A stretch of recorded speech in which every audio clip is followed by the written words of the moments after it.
Felipe e Mariana, sempre uma honra estar com vocês. Igreja linda. E a minha oração é que o melhor daquilo que vocês estão vivendo hoje, nesses 10 anos, sejam medidas mínimas do que Deus há de fazer em vocês, por vocês e através de vocês daqui para frente.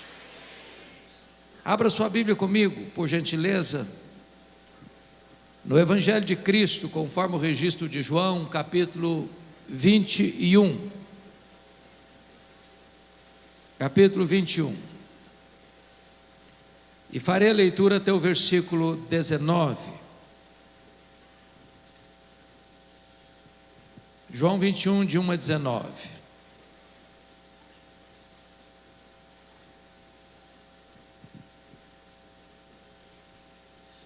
Está escrito o seguinte: depois disso tornou Jesus a manifestar-se aos discípulos junto do mar de Tiberíades, e foi assim que ele se manifestou. Estavam juntos Simão Pedro, Tomé, chamado Dídimo, Natanael, que era de Caná da Galileia, os filhos de Zebedeu e mais 2 dos seus discípulos. Disse-lhe Simão Pedro: vou pescar. Disseram-lhe os outros: também nós vamos contigo. Saíram e entraram no barco, e naquela noite nada apanharam.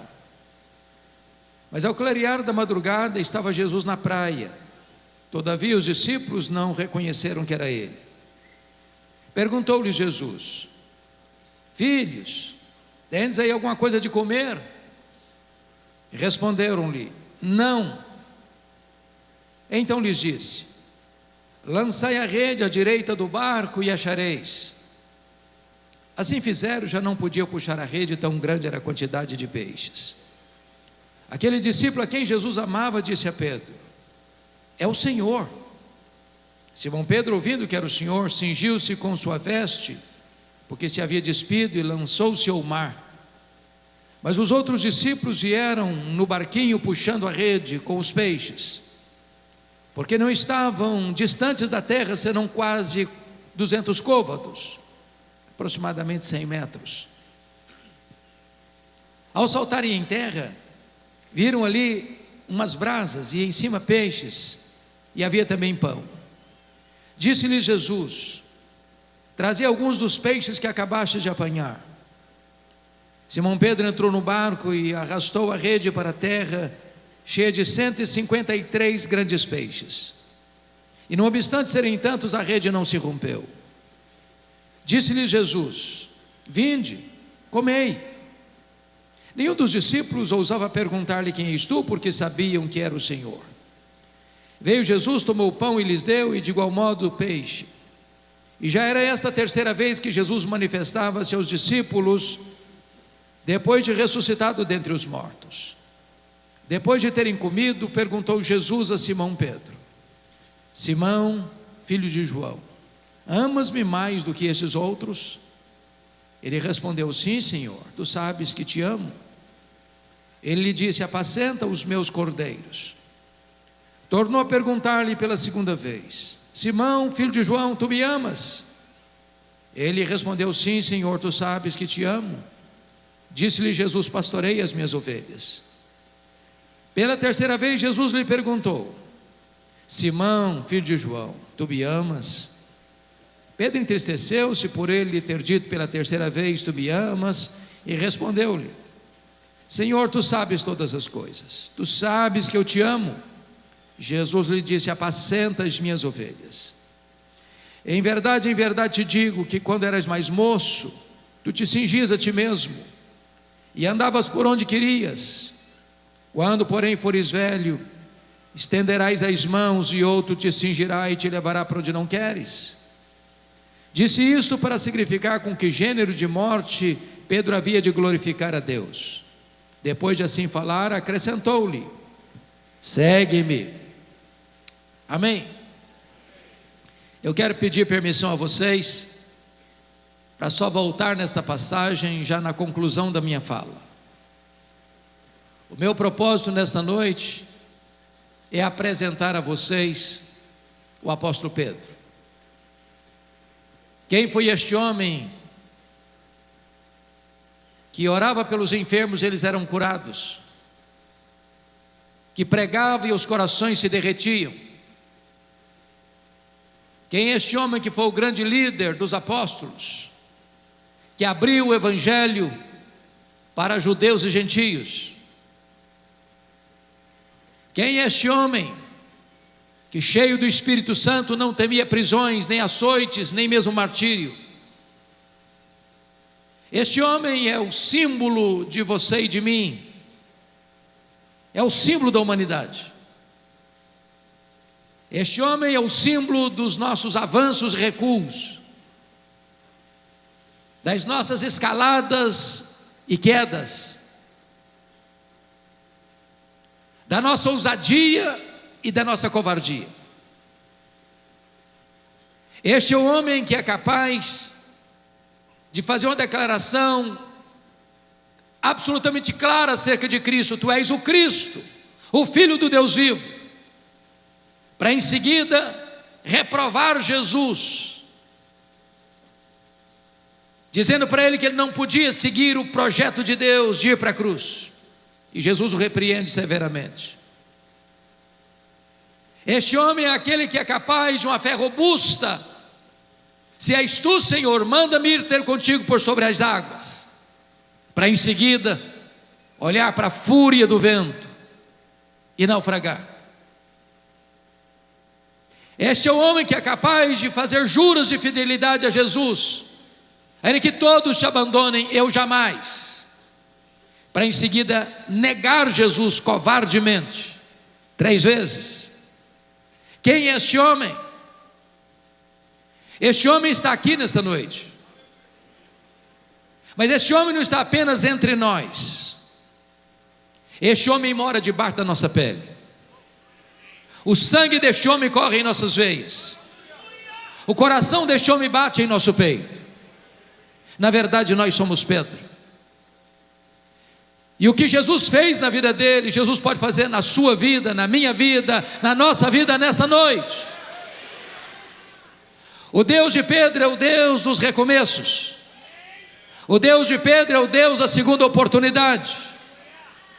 O Deus de Pedro é o Deus que nos apanha caídos, prostrados, feridos pela vida, e nos restaura e nos levanta e nos usa para o louvor da sua glória. Então hoje eu quero lhes apresentar o apóstolo Pedro. O primeiro episódio que chama a nossa atenção ocorre lá em Lucas 5. Jesus ensinava a multidão à beira do mar da Galileia, e Pedro e os seus colegas de trabalho lavavam as redes depois de uma noite frustrada de um trabalho infrutífero. E diz a Bíblia que Jesus viu 2 barcos ancorados. Um era o barco do Pedro, e Jesus propositadamente entra no barco de Pedro e diz para ele: ô Pedro, afasta o barco. E Jesus transforma aquele barco num púlpito, a água no veículo da sua voz, e ensina dali a multidão. Depois Jesus diz para Pedro assim: ô Pedro, vá para o fundo e lance as redes para pescar. Pedro, que era um profissional, deve ter dito assim: Senhor, esse negócio aqui entendo eu, aqui eu sou o cara, eu sou profissional. E eu quero dizer para o senhor que é à noite que a gente pesca, e nós trabalhamos a noite inteira, não pegamos nada, o mar não está para peixe hoje. Mas de repente acende-lhe um lampejo de fé na alma, e ele diz: mas sob a tua palavra eu lançarei as redes. E quando ele lança as redes, um cardume começa a pular, as redes começam a se romper, aquele barco não consegue reter o produto da pesca milagrosa, o outro barco precisa vir. E quando Pedro percebe que não está apenas diante de uma noite, de um dia de sorte, de uma pescaria maravilhosa, mas de um milagre grandioso, ele larga para lá o barco, ele larga para lá as redes, ele larga para lá os peixes, ele vai ao encontro de Jesus, se prostra diante de Jesus e diz: Senhor, afasta-te de mim, vai embora de mim, eu sou um pecador. E Jesus olha para ele e diz: não temas, Pedro, porque a partir de hoje eu farei de ti um pescador de homens. Pedro começa a seguir a Jesus, torna-se discípulo de Jesus, mais tarde apóstolo de Jesus. ele escuta os grandes ensinamentos de Jesus, ele vê os extraordinários milagres de Jesus.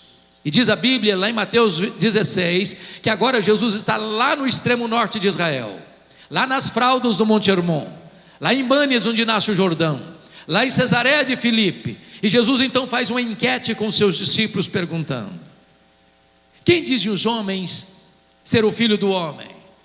Em outras palavras, o que o povo comenta a meu respeito? E os discípulos responderam: mestre, o povo não sabe nada a teu respeito. Uns dizem que tu és João Batista, outros dizem que tu és Elias, outros dizem que tu és Jeremias, outros dizem que tu és alguns dos profetas. O povo não sabe nada. Então Jesus pergunta: e vós, quem dizeis que eu sou? E Pedro, que era um líder, Pedro, que não suportava que ninguém falasse na frente dele, se levanta para falar em nome do grupo e diz: tu és o Cristo, o Filho do Deus vivo. Talvez até aguardando algum elogio de Jesus. Parabéns, Pedro, você é batuta, você tem discernimento, você é um cara antenado. Mas não foi o que Jesus disse, não. Jesus disse assim: bem-aventurado és, Pedro, porque não foi carne e sangue quem tu revelaram, mas o meu Pai que está nos céus. Em outras palavras, Jesus está dizendo o seguinte: ô Pedro, você só sabe quem eu sou porque o Pai me revelou para você. Porque se o Pai não tivesse me revelado para você, assim como os outros, também você não saberia quem eu sou. E eu também te digo que tu és Pedro, e sobre esta pedra eu edificaria a minha igreja, e as portas do inferno não prevalecerão contra ela. Está aqui, meus irmãos, um dos mais importantes textos da Bíblia, de cuja correta interpretação depende o futuro do cristianismo. A grande pergunta é: quem é a pedra sobre a qual a igreja está edificada? Há 3 interpretações na história da igreja. A primeira delas é que o próprio Pedro é a pedra. 800 milhões de pessoas no mundo pensam assim. Há uma frase em latim muito conhecida: ubi Petrus, ibi ecclesia. Onde está Pedro?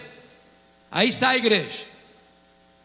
A segunda interpretação é que a pedra é a declaração de Pedro: tu és o Cristo, o Filho do Deus vivo. Onde a declaração é feita, aí está o fundamento da igreja. Mas a terceira interpretação, penso eu, que é subscrita por todos nós, ou se não pela maioria de nós, é que o próprio Cristo é a pedra fundamental sobre a qual a igreja está edificada. E o texto nos leva a essa conclusão. Se não, vejamos, na língua grega que foi escrito o Novo Testamento, há uma espécie de trocadilho entre a palavra pedra e a palavra Pedro. A palavra pedra é Petra, é rocha inabalável. A palavra Pedro é Petros, é fragmento de pedra arrancado de um maciço rochoso. A palavra Petra é uma metáfora usada apenas para Deus, jamais para um ser humano. Então o que Jesus está dizendo é o seguinte: eu também te digo que tu és um fragmento de pedra, mas sobre esta rocha inabalável que sou eu edificarei a minha igreja. Mas também o pronome demonstrativo nos ajuda a entender. Vocês, jovens estudantes, e todo esse maravilhoso auditório sabe disso. A diferença entre esta e essa. No inglês, this, that. A mesma coisa no grego. Por exemplo, eu estou com a minha Bíblia, eu digo esta Bíblia. Se eu coloco a minha Bíblia no púlpito e me afasto, eu digo essa Bíblia. Se Jesus tivesse a intenção de dizer que Pedro era pedra, ele teria dito: eu também te digo que tu és Petros, e sobre essa pedra eu edificarei minha igreja. Mas não foi o que ele disse. Eu também te digo que tu és Petros, fragmento de pedra, mas sobre esta pedra, esta rocha, eu edificarei a minha igreja. Então Jesus está fazendo 4 declarações aqui. Primeiro, Ele é o fundamento da igreja. O apóstolo Pedro entendeu tanto isso que no seu sermão em Jerusalém, ele diz que Jesus e não ele é a pedra. Também ele afirma isso na sua primeira carta, dizendo que Cristo é a pedra, o fundamento. O apóstolo Paulo, entendendo assim, disse lá em 1 Coríntios 3,11: ninguém pode lançar outro fundamento além daquele que já foi posto, o qual é Cristo Jesus. E na primeira carta aos Coríntios 10,4 ele diz: Cristo é a pedra, então o fundamento da igreja é Cristo. Mas mais, Jesus também é o dono da igreja. Edificarei a minha igreja. A igreja não é sua, a igreja não é minha, a igreja não é nossa. A igreja tem dono, e o dono da igreja tem marca de cravos em suas mãos. Eu estava, pastor Felipe, lá em Campinas, visitando o pastor Aguiar Valvassouras, um querido pastor, um homem de Deus, pastor da igreja do Nazareno. E ele estava me levando para conhecer um novo projeto da igreja. E tinha um colega, pastor nazareno, muito jovem, começando o ministério, sentado no banco de trás. E na medida que caminhávamos, ele dirigindo o carro e eu do lado dele, o pastor jovem falando muito, mas várias vezes, dezenas de vezes: minha igreja, minha igreja, minha igreja, minha igreja, minha igreja, minha igreja. E lá pelas tantas, o pastor Aguiar Valvassouras fez esse gesto, botou a mão para trás, com outra mão no volante, e disse: filho, bota a mão aqui. E eu pensei: vem coisa aí.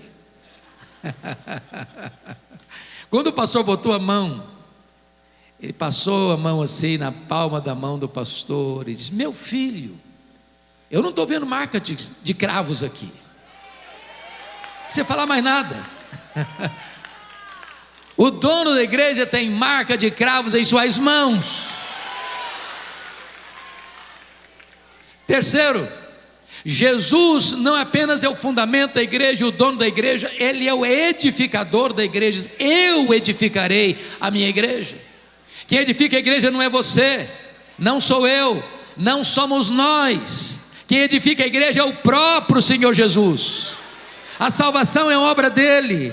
Ele quem dá arrependimento para a vida, Ele quem dá a fé salvadora, é Ele quem regenera, é Ele quem justifica, é Ele quem santifica, é Ele quem glorifica. A salvação é obra dele de ponta a ponta, para que a glória seja toda dele.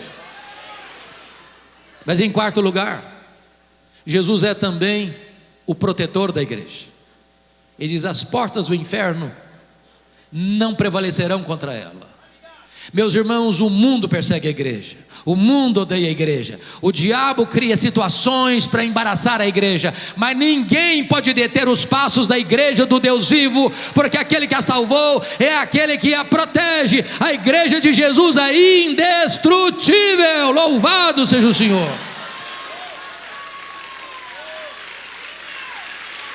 Diz a Bíblia que agora que Jesus esclarece para os discípulos quem Ele é, Ele passa para uma nova fase do seu ensino, que nunca tinha falado até então. Agora Ele mostra para os discípulos que era necessário que Ele subisse para Jerusalém, fosse entregue nas mãos dos principais sacerdotes, para ser crucificado. E quando Pedro escuta isso, diz o texto, que ele chama Jesus à parte e diz: Jesus, vem cá um pouquinho, vem cá um pouquinho. E passa a reprovar a Jesus. Diz: tem piedade de ti mesmo, larga a mão desses pensamentos de morte, pense diferente, larga a mão desse pensamento doentio. E diz a Bíblia que Jesus olha para ele e diz: arreda, Satanás, és para mim causa de tropeço, não cogita das coisas de Deus, apenas das coisas dos homens. Preste atenção nisso. Se Pedro fosse o fundamento da igreja, a igreja estaria edificada sobre areia movediça. Bendito seja Deus, porque a igreja está edificada sobre uma rocha que não se abala. Mas o que é que Jesus não quis dizer? Vamos entender isso. Primeiro, Jesus não está chamando Pedro de Satanás. Segundo, Jesus não está dizendo que Pedro está endemoniado. Terceiro, Jesus não está mandando Pedro arredar, Jesus está mandando Satanás arredar. Porque se nós não entendermos isso, a gente vai dizer assim: arreda, Pedro, aí o Satanás fica. Não, quem tem que arredar é o Satanás, o Pedro fica. O Pedro é discípulo. Em Pedro Jesus vai continuar investindo. Em Pedro Jesus vai continuar trabalhando. Tanto é verdade que uma semana depois, Jesus sobe um alto monte para orar. A tradição diz que é o Monte Tabor, outros dizem que é o Monte Hermon. Para nós não importa, porque crente não faz peregrinação sagrada. Para crente todo lugar é sagrado. Mas diz a Bíblia que Jesus sobe o monte para orar, e lá ele se transfigura, e aparecem conversando com ele em glória Moisés e Elias, representantes da lei e dos profetas. E diz a Bíblia que Pedro está vendo milagres. Aliás, são 4 milagres que acontecem ali. Primeiro milagre, Jesus se transfigura. Segundo milagre, Moisés e Elias aparecem em glória, conversando com Jesus sobre a sua partida. Preste atenção nisso, a pauta da reunião, a partida para Jerusalém. A palavra partida lá no grego é êxodos, de onde vem a nossa palavra portuguesa êxodo, mostrando que a cruz seria o êxodo. Ali na cruz aconteceu a nossa libertação. Terceiro milagre, uma nuvem luminosa os envelopa. Quarto milagre, de dentro da nuvem surge uma voz divina dizendo: este é o meu eleito, a ele ouvi. Por que eu estou lhes trazendo essas informações? Porque nós vivemos uma geração que corre atrás de milagres, e nós cremos em milagres, e nós pregamos sobre milagres, e nós esperamos milagres. Mas a ideia de que se eu testemunhar mais milagres eu vou crer mais, não é bíblica. A fé vem pelo ouvir, e ouvir a palavra de Deus. Você verá nesse monte 3 gerações representadas: a geração de Moisés, a geração de Elias e a geração dos apóstolos. Se você ler a sua Bíblia, você notará que essas foram as 3 gerações que mais viram milagres, mas foram também as 3 gerações mais incrédulas. Pedro está vendo milagres, mas ele não tem discernimento espiritual. E o primeiro discernimento que Pedro não teve foi sobre a centralidade da pessoa de Jesus. Diz a Bíblia que ele disse assim: mestre, porque ele achava que estava no controle: mestre, nós vamos fazer o seguinte, olha, vamos fazer 3 tendas, uma vai ser tua, outra vai ser de Moisés, outra vai ser de Elias. Diz o texto que ele não sabia o que estava falando. Sabe por que ele não sabia o que estava falando? Estava falando uma bobagem. Ele estava comparando e equiparando Jesus a Moisés e Elias, ao representante da lei, ao representante dos profetas. Mas Jesus não é apenas um grande homem, Jesus é o próprio Deus entre os homens. Ele é único, ele é singular. Segundo, Pedro está vendo milagres, mas ele não discerne não apenas a centralidade da pessoa de Jesus, mas ele não discerne também a centralidade da missão de Jesus. Vamos entender isso. Quando Jesus desceu do monte, diz a Bíblia que tinha uma multidão, tinha um pai aflito, filho endemoniado. Os discípulos não puderam libertá-lo. O pai recorre a Jesus, Jesus liberta o menino.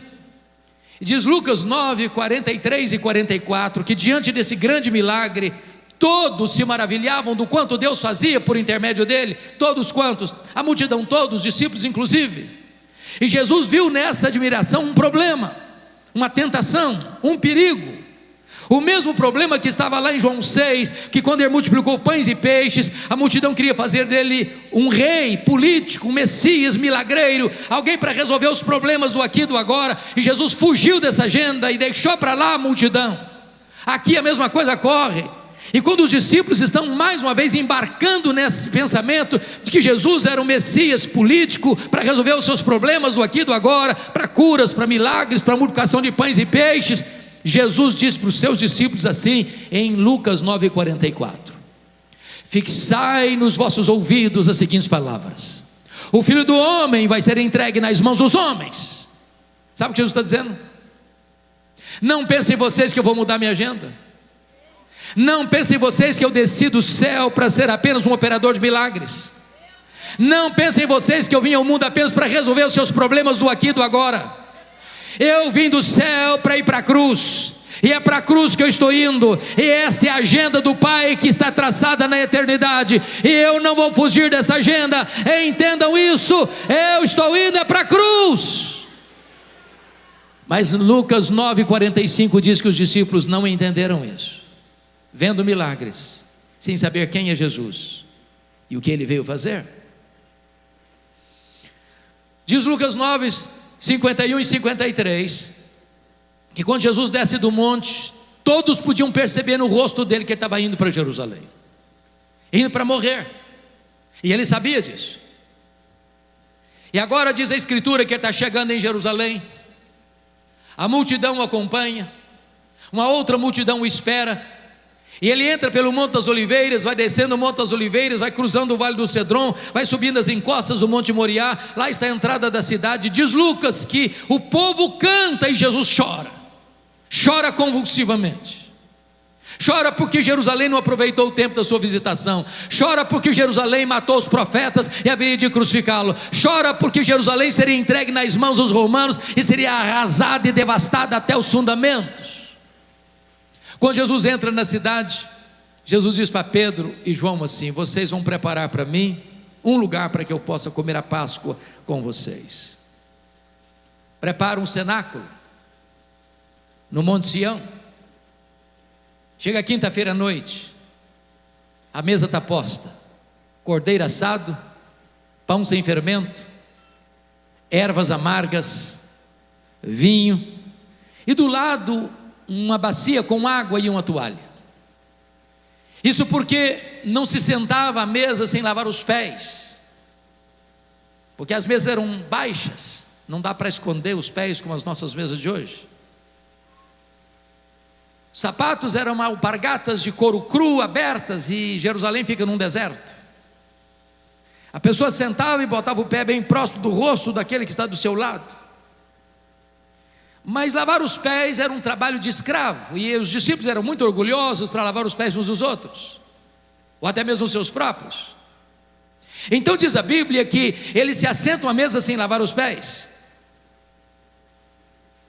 E apesar de Jesus estar mergulhado na sombra da cruz, eles estão atravessando a passarela da feira das vaidades, e eles se assentam à mesa perguntando: quem de nós é o mais importante? Quem de nós vai ter mais projeção no reino? Quem de nós vai ter destaque maior no reino? E quando Jesus percebe que eles estão antenados no outro canal, Jesus se levanta da mesa, pega a bacia, cinge com a toalha e começa a lavar os pés dos discípulos. Ou constrangimento, ou tapa de luva. Imagine Jesus lavando os pés de Mateus, de Tomé, de Judas Iscariotes.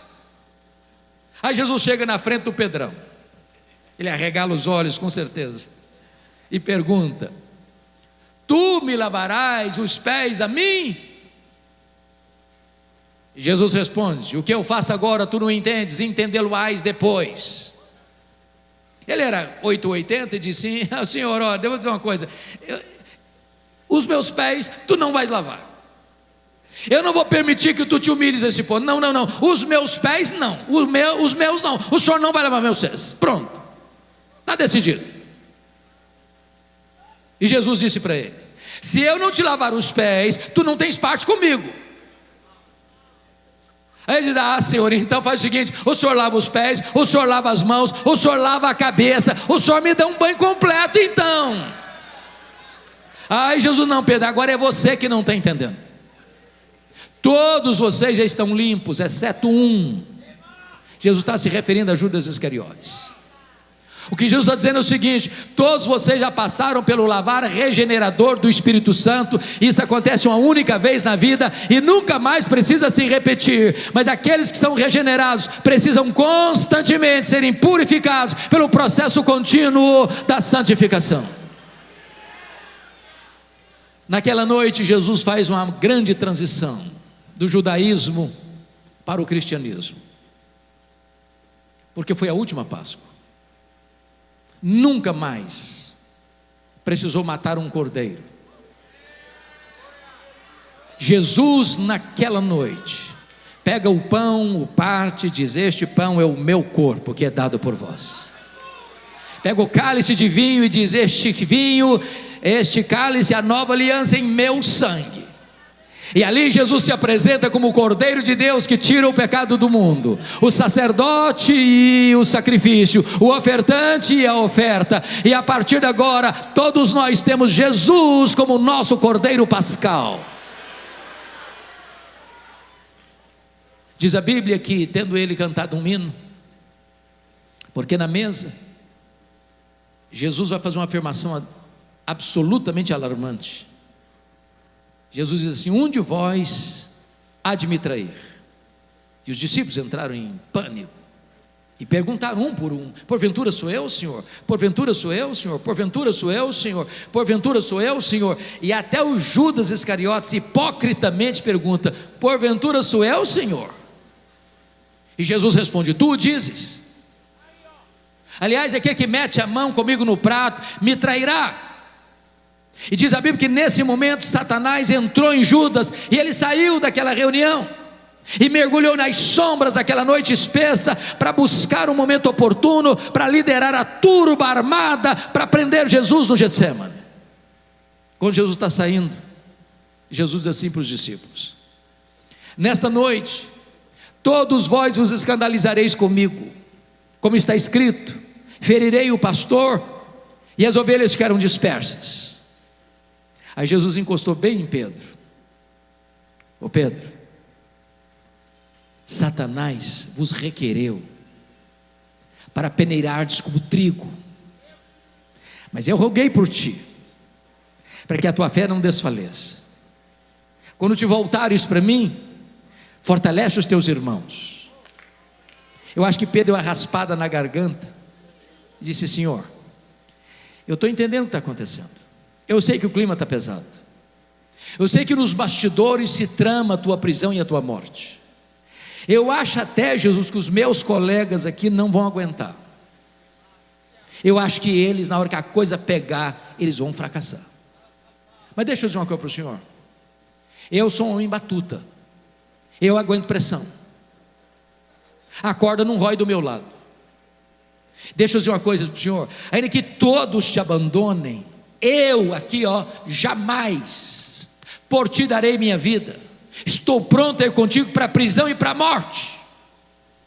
E Jesus olha firme para ele e diz: pois em verdade te digo que nesta mesma noite, antes que o galo cante, tu me negarás 3 vezes. Acho que o Pedrão calou. Desceram o monte Sião, atravessaram o vale de Cedron, mergulharam nas fraldas do monte das oliveiras, onde havia uma prensa de azeite. E quando chega ali, diz a Bíblia que Jesus deixa 8 discípulos para trás, pega Pedro, Tiago e João e diz: vocês vêm comigo. E aí Jesus abre o coração para eles e diz assim: a minha alma está profundamente triste até a morte, ficai comigo, vigiai comigo. E diz a Bíblia que Jesus entra sozinho para o interior do jardim, prostra-se com o rosto no chão, o Criador do universo, o Rei da glória.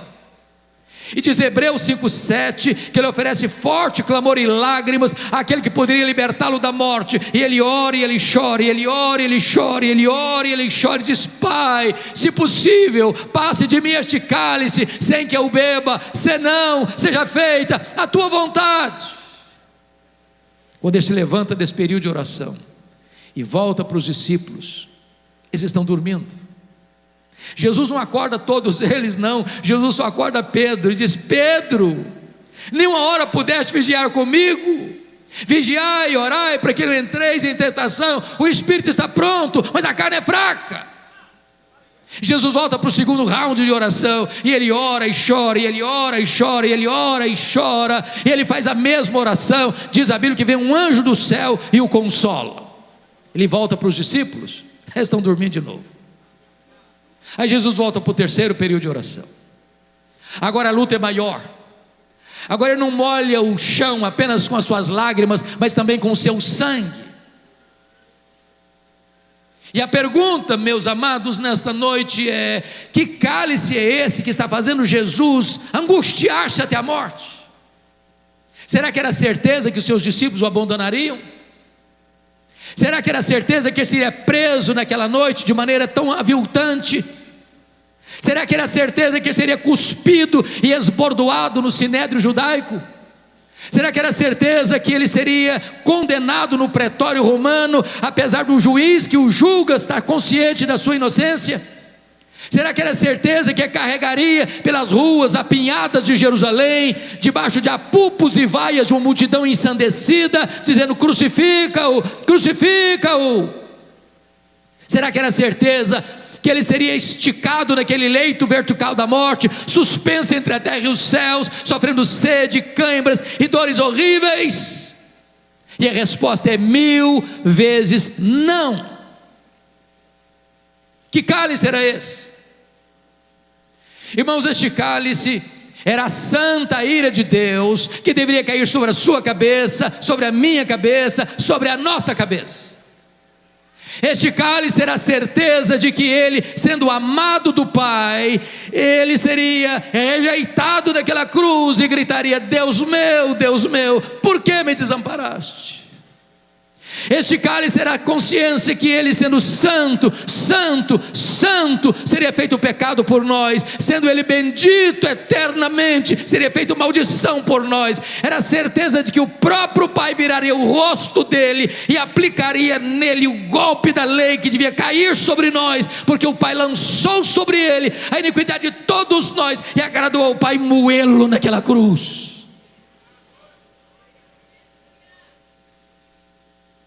Destaco para os irmãos algo sublime. Depois do terceiro período de oração, não tem mais angústia em Jesus. A batalha foi travada no Getsemane. Não tem mais angústia.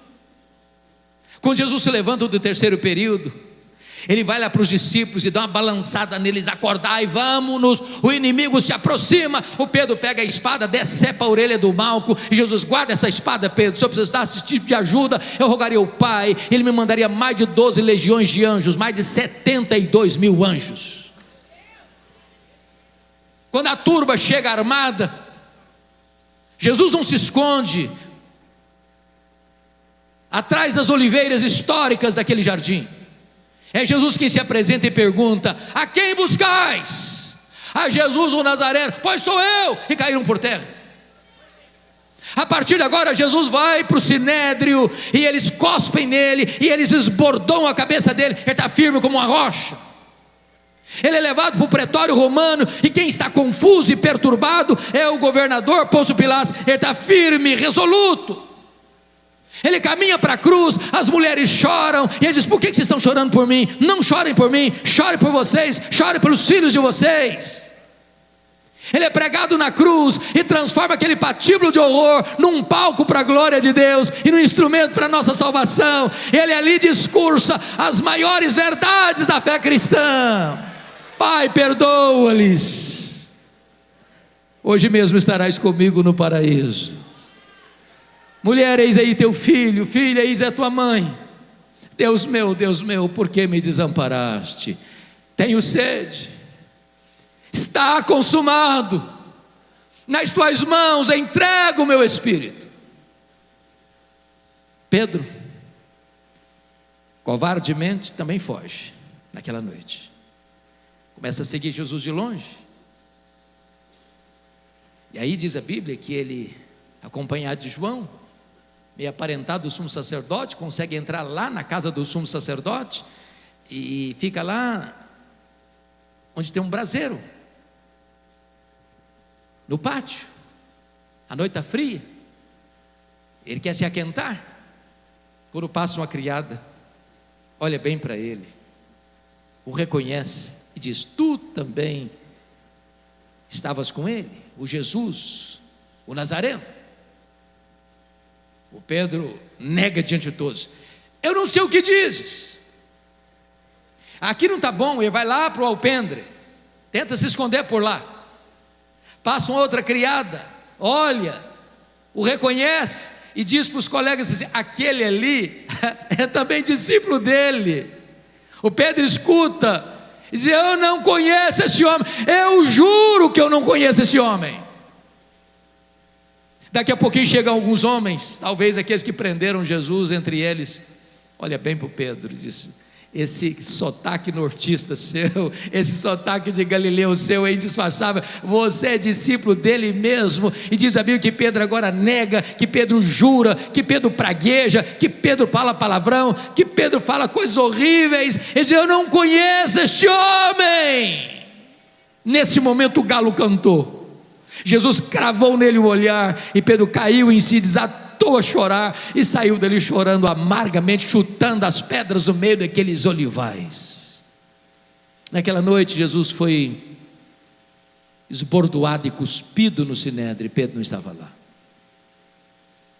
Na sexta de manhã Jesus é levado ao pretório romano, acusado, e Pedro não estava lá. Jesus foi sentenciado à pena de morte, foi preciso de um outro Simão ajudar Jesus a levar a cruz, porque Pedro não estava lá. Sexta-feira, 9 horas da manhã, Jesus é crucificado, Pedro não estava lá.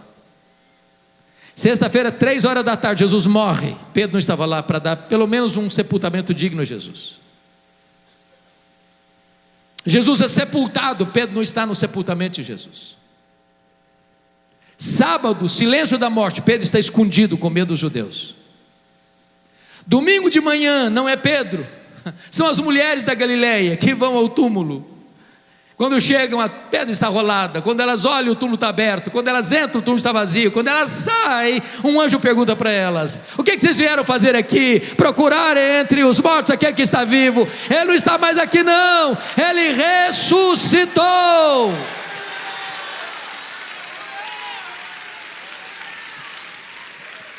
E o anjo disse para as mulheres assim: tem um recado aqui dele: ide dizei aos seus discípulos e a Pedro que ele irá adiante de vós para Galileia, lá o vereis como ele vos disse. Por que a menção do Pedro, se ele já era discípulo e o primeiro deles? É porque Jesus sabia que Pedro havia desistido. Pedro, Petros, fragmento de pedra, mentira, pó, apenas pó. Negou seu nome, negou sua fé, negou seu apostolado, negou o seu Senhor. Pedro desistiu de Jesus, mas Jesus não desistiu de Pedro. Eu quero dizer para você nesta noite que apesar dos seus deslizes, apesar dos seus fracassos, apesar das suas quedas, Jesus não desiste de você. Ele não abre mão da sua vida, Ele não perde você de vista. Ele ama você, Ele quer você, Ele restaura você, Ele põe você de pé outra vez. Ele é o Senhor das segundas oportunidades. Agora imagine comigo a viagem de Jerusalém a Galileia. São 153 quilômetros a pé. Eu fico pensando, Felipe, que cada passada do Pedro era uma fisgada na alma, era uma martelada na consciência. Eu acho que ele ia caminhando e pensando assim: quando Jesus se encontrar comigo, ele vai me arrebentar todinho, ele vai me quebrar pelo meio, ele vai botar o dedo no meu nariz e dizer que eu sou um fracasso, que eu sou um covarde. E eu sou mesmo. Quando ele chega na Galileia, Jesus não está lá. Jesus não está lá. E ele, que era um líder, disse assim: eu vou pescar. Preste atenção nisso. Você precisa orar mais pelos líderes. Sabe por quê? Não tem líder neutro. O líder é uma bênção ou é um problema. Neutro não é. John Maxwell disse que liderança é influência. O líder sempre vai influenciar. Porque o Pedro era um líder e dizia: eu vou pescar. Os outros disseram: pois nós vamos contigo. Mas o que significa eu vou pescar? Estou estressado? Preciso de um troco? Não. Quando o Pedro diz eu vou pescar, está dizendo o seguinte: fim de linha para mim, acabou. Não tem mais futuro, não tem mais sonho, não tem mais projeto. Vou voltar para o passado. Vou voltar para as redes, vou reabrir minha empresa pesqueira. Esse negócio de apostolado não dá mais para mim, acabou o sonho. Naquela noite diz a Bíblia que eles nem uma piaba conseguiram pegar. Quando o homem se afasta de Deus, nem pescar consegue mais. A noite está acabando e as redes estão vazias. E eles estão voltando ainda de noite, meio escuro. Alguém caminha lá na praia, ele não sabe quem é. O barco está a 100 metros da praia. E de repente aquele que está aqui na praia se dirige a eles lá no barco assim: covardes! Foi assim? Não. Filhos,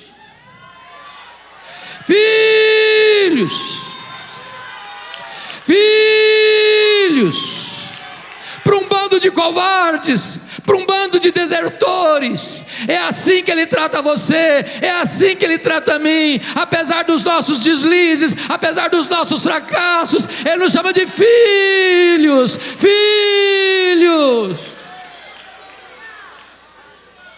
Tendes aí alguma coisa de comer? Eles responderam: não. É claro que Jesus não precisava dessa informação.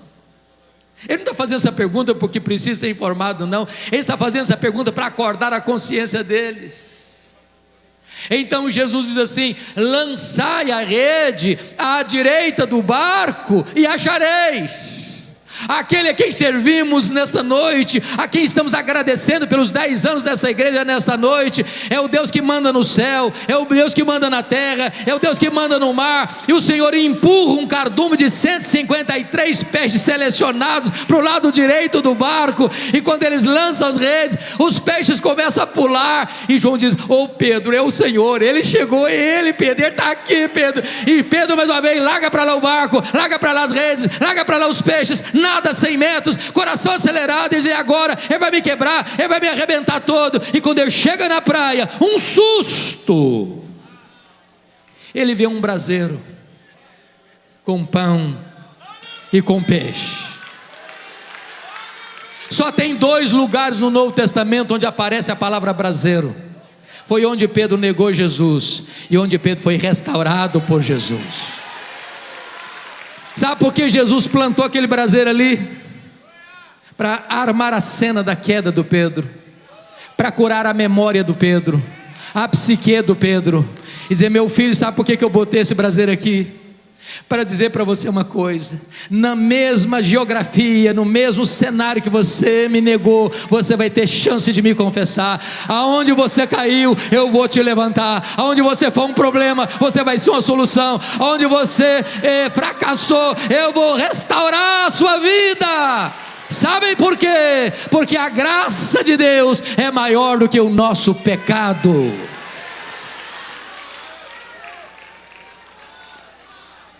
Depois que Jesus o alimentou, diz a Escritura, que Jesus chama Pedro para uma conversa e diz: Simão, filho de João, tu me amas mais do que estes outros? Uai, Jesus, eu não estou te entendendo. Por que deveria eu amar-te mais do que os outros? Não basta amar-te igual aos outros? Por que Jesus fez essa pergunta? Porque lá atrás o Pedro havia dito assim: ainda que todos te abandonem, eu jamais. Sabe o que o Pedro havia dito lá atrás? Eu sou mais crente que os outros, eu sou mais leal do que os outros, eu te amo mais do que os outros. O que Jesus está perguntando para Pedro é o seguinte: Pedro, você ainda pensa a mesma coisa a seu respeito? Você ainda acha mesmo que você é melhor que os outros? Você ainda acha mesmo que você é mais leal do que os outros? Você ainda sustenta a opinião que você tem sobre você? Pedro respondeu: sim, Senhor, tu sabes que eu te amo, então apacenta os meus cordeiros. Aí Jesus pergunta a segunda vez assim: Simão, filho de João, tu me amas? Ele não pergunta se ama mais, não, só pergunta se ama. Pedro respondeu: sim, Senhor, tu sabes que eu te amo, então pastorei as minhas ovelhas. Aí Jesus perguntou a terceira vez: Simão, filho de João, tu me amas? Ele ficou triste, terceira vez: sim, Senhor, tu sabes todas as coisas, tu sabes que eu te amo, então apacenta as minhas ovelhas. Pergunta: por que Jesus perguntou para Pedro 3 vezes? Tu me amas? Porque 3 vezes o Pedro havia negado a Jesus. Mas o que significa isso? Jesus perguntou 3 vezes para dizer o seguinte: Pedro, você não me negou a primeira vez? A minha graça é suficiente para levantar você. Você fracassou a segunda vez? A minha graça é suficiente para levantar você. Você me negou a terceira vez? Pois a minha graça é suficiente para restaurar você. Pedro, a minha graça é maior do que o seu pecado. Mas, meus irmãos, uma riqueza nesse texto na língua original, na língua grega, que não dá para verter para a língua portuguesa. Vejamos, há dois verbos na língua grega aqui nesse texto: o verbo filéu, verbo da palavra filia no grego, de onde vem, por exemplo, amor, filosofia, amor à sabedoria, é um amor de gostar, eu gosto. E o verbo agapau, a palavra ágape, que é um amor sacrificial, que dá a vida pelo outro, que morre pelo outro. Quando Jesus perguntou para Pedro a primeira vez: Simão, filho de João, tu me amas mais do que esses outros? Jesus usou o verbo agapau, a palavra agape. Perguntou assim: Petros, agapas-me? Tu me amas com amor ágape? Tu me amas a ponto de morreres por mim, de dares tua vida por mim? Pedro não respondeu essa pergunta. O que Pedro respondeu foi mais ou menos assim: olha, Senhor, amor ágape eu não tenho. Eu não tenho coragem de morrer por ti, eu não tenho coragem de dar minha vida por ti, eu só gosto de ti. E respondeu com o verbo filéu, filose. Aí Jesus fez a segunda pergunta do mesmo jeito: Petros, agapas-me? Tu me amas com amor ágape? Tu me amas a ponto de morreres por mim? Pedro não respondeu essa pergunta de novo. Ele respondeu assim: Senhor, amor ágape eu não tenho. Eu não tenho coragem de morrer por ti, eu não estou pronto a dar minha vida por ti, eu apenas gosto de ti. Respondeu de novo, filose, só isso. Eu te amo, um amor filéu, eu gosto do Senhor. Por que o Pedro ficou triste a terceira vez? Porque Jesus mudou a pergunta. Jesus usou na terceira pergunta o mesmo verbo que Pedro estava usando nas duas respostas anteriores. Então Jesus perguntou para ele a terceira vez assim: Petros, fileis-me? Pelo menos tu gostas de mim? O Pedro, triste, disse: é só isso mesmo, Jesus. Do mesmo jeito respondeu: filose, eu só gosto do Senhor. O que nós aprendemos aqui? Quando Pedro, confiando em si mesmo, disse para Jesus: eu darei minha vida por ti, ele negou Jesus. Mas quando Pedro reconheceu que ele não tinha forças nele mesmo para morrer por Jesus, aí Jesus o capacitou a dar sua vida por ele.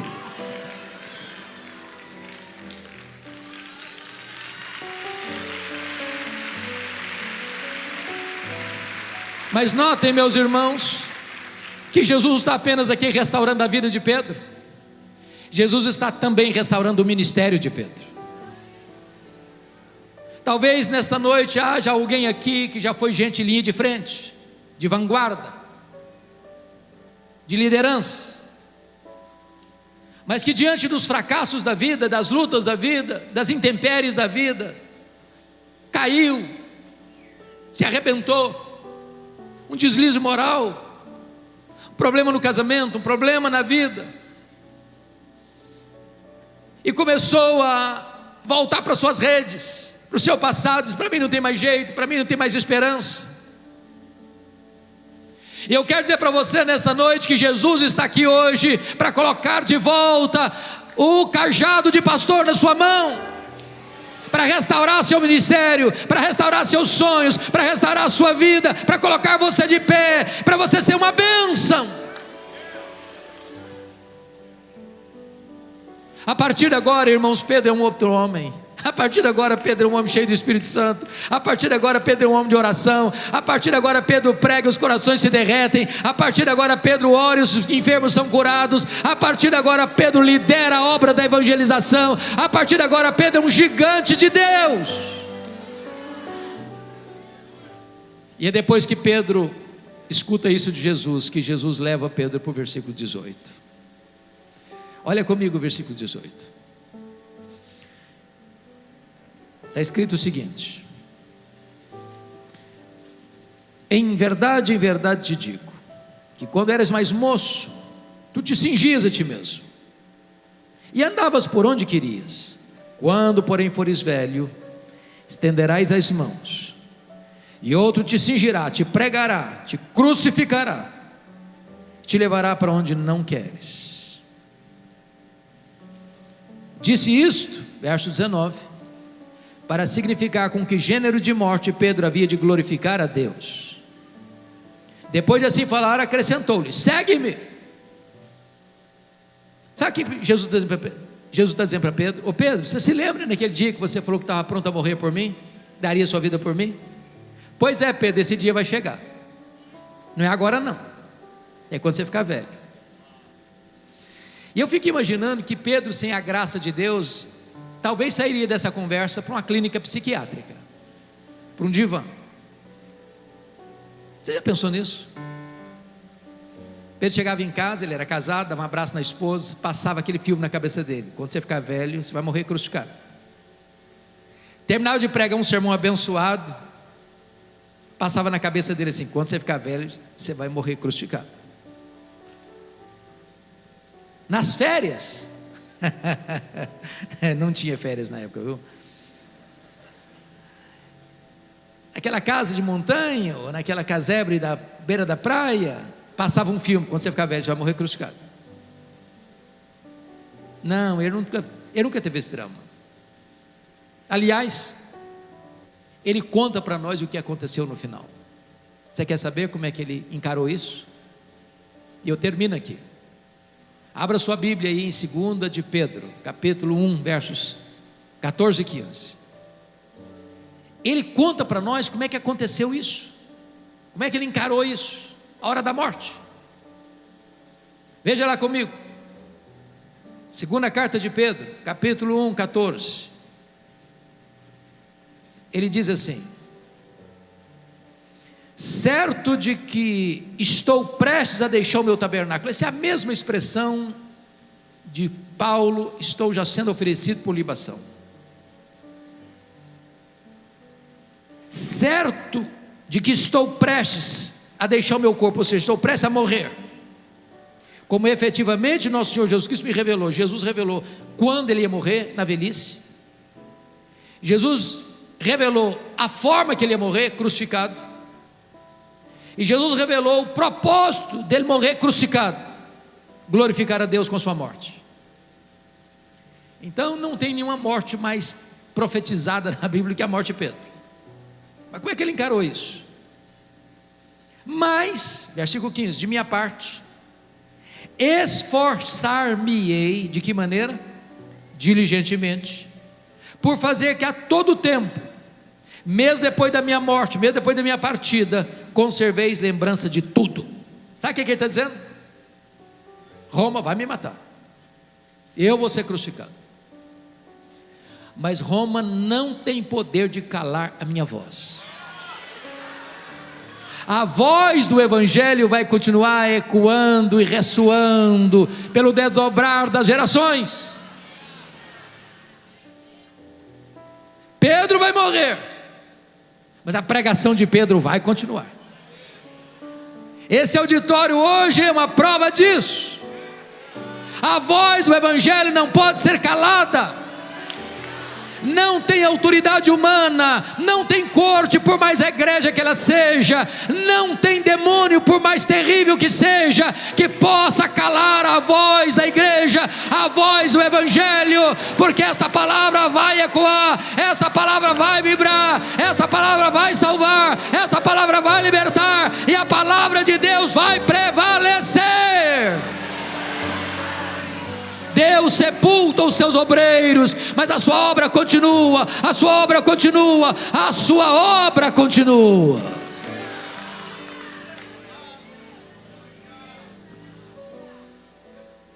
Diz os historiadores que quando chegou o dia da execução de Pedro, ele disse para os seus carrascos: crucifiquem-me, crucifiquem-me, mas eu não sou digno de morrer como o meu Senhor. Crucifiquem-me de cabeça para baixo. E com esse gênero de morte, ele glorificou a Deus.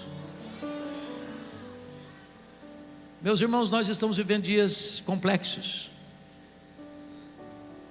Posso talvez não fazer uma leitura tão nítida, mas eu creio que o cerco está fechando. Não tem espaço mais para crentes covardes.